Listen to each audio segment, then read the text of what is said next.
Writing এ স্টুডেন্টদের সমস্যা হয় যে ওদের স্কোর টেবিল আপ করে, তো সেক্ষেত্রে আপনি কি সাজেস্ট করতে পারেন? ওকে, সো যারা রাইটিং এ নিয়ে সমস্যায় আছেন, লাইক অনেকে আমাকে নক করেন, স্যার আমাদের তো রাইটিং এ অনেক বারবার লিখি, আমরা অনেক সময় 5 থেকে 6টা রাইটিং একদিনও লিখে ফেলি, তারপর আমাদের স্পিডটা বুস্ট আপ করেন। তো তাদের জন্য আমি 4টা পয়েন্ট আপনাদেরকে মেনশন করে দিব। ওই 4টা পয়েন্ট যদি আপনারা ফলো করতে পারেন, তাহলে আপনাদের স্কুল মাস্ট বুস্ট আপ হবে।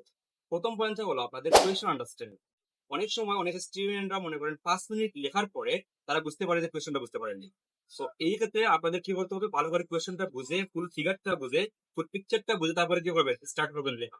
নাম্বার 2, আপনাদেরকে আমি সাজেস্ট করবো, আপনাদেরকে অবশ্যই কোনো ইনফরমেশনকে সামারাইজ করতে হবে। আপনারা অনেক সময় কি করেন, 150 ওয়ার্ডের রাইটিং টাস্ক 1 কে আপনারা 300 ওয়ার্ডে লিখে ফেলেন। কেন? বিকজ আপনাদের ওই যে ফিগারটাকে আপনারা সামারাইজ করতে পারেন না।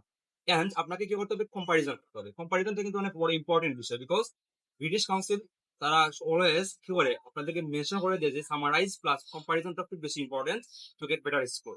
ফার্দার মোর আমি আপনাদেরকে সাজেস্ট করবো, আপনাদেরকে রিপিটেশনটা কমাতে হবে, like sentence repetition, word repetition, এগুলো মাস্ট অ্যাভয়েড করতে হবে যে আপনারা ভালো স্কোর রাইটিং টাস্ক ওয়ানে পেতে চান। লাস্ট যেটা সাজেস্ট করবো এটা হলো সিম্পল অ্যান্সার পড়া। আপনাদের বেশি বেশি করে সিম্পল অ্যান্সার পড়তে হবে। মানে কোন রাইটিং টাস্ক 1 কিভাবে লেখা হয়েছে এটা কিন্তু 4-5টা আপনারা ভালো করে পড়তে পারেন, তাহলে আপনাদের মনে করেন যে একটা ধারণা হয়ে যাবে রাইটিং টাস্ক 1 কিভাবে লিখতে হয়, কোন স্ট্রাকচারটা ইউজ করতে হবে, কোনটা রিপিটেশন করলে আমার স্পিডটা কম আসবে, এটা আপনাদের আয়ত্ত হয়ে যাবে। তো থ্যাংক ইউ, আশা করি আপনারা বুঝতে পারছেন। Thank you sir. ওয়েলকাম।